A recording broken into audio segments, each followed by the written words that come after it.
We just returned from a cruise around the Mediterranean, and for each of the 7 cities we visited, I created a Google Maps list of all of the key places everyone recommends going. So the next few videos will be travel prompt lists, one for each city. Some lists I was able to complete entirely, some of them had a couple missteps, and a few of them had some additions. But if you're new here, my name is Jennifer from Watkins Through Life, and I am on a challenge this year to follow 52 book prompts and countless other life prompts throughout the year.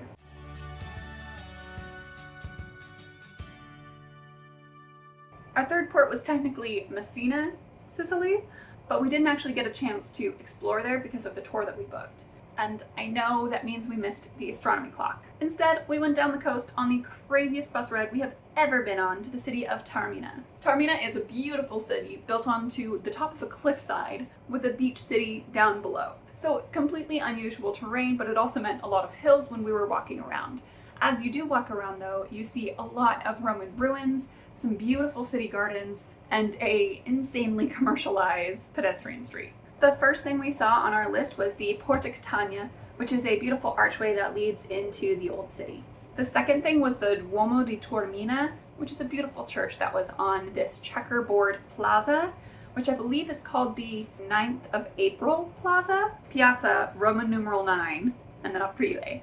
We didn't get any pictures of the actual checkerboard, but the view was spectacular. You get a view straight down the cliffside, and you can see the beach sprawling out to the right. It was just the perfect vista. If you continue walking down the insanely commercialized street full of designer brands, then you will eventually make your way down to the ancient Roman amphitheater. They were setting up for some sort of event while we were there, so we didn't get like pristine, perfect ancient pictures. There's like some stages and stuff in the way, but we were able to get a few, and it was crazy to walk around and see just the size of the blocks that built this. Like, not only did they have to stack them on top of each other, but somehow they had to get them up the giant cliffside. Or I guess if they were coming from the top of the mountain, then it would be down, which would not be as bad.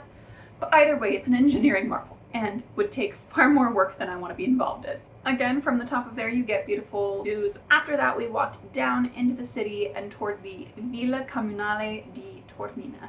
Basically, it is a public garden, free access to everyone. I guess there was this woman who lived in the city and she built these beautiful gardens and wanted them to be publicly available. So there's no fee to enter, and I highly recommend going. We ended up stopping at a local shop, getting some food to go as we were short on time, and then stopped in the park and ate on a bench. And it was honestly my favorite thing that we saw in Taormina. The plants, the landscaping, the way that they separated the park into these different segmented areas was just genius, because there were so many people there, but you didn't really ever notice. You never felt crowded because everything was so segmented up that you couldn't see everyone all at the same time. It was a perfect place to stop and eat some lunch. After that, we hurried our little legs all the way to where our bus was meeting, and thankfully relaxed on the crazy bus drive back. But seriously, a word on this bus drive. There's lots of switchbacks going back and forth, and these buses are so long that the only way to make the turn is to take up both lanes.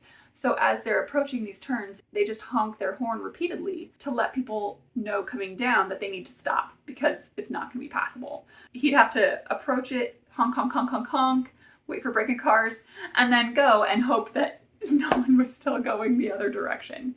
And we had to do that numerous times. We were in the front seat, so we got a perfect view of it, and it was golf clap to the driver. He navigated it fabulously, but my mother would have had a heart attack. I was hoping that this would be one of our main shopping stops in Italy, but honestly, most of the things that we saw were just such big commercial buildings, you know?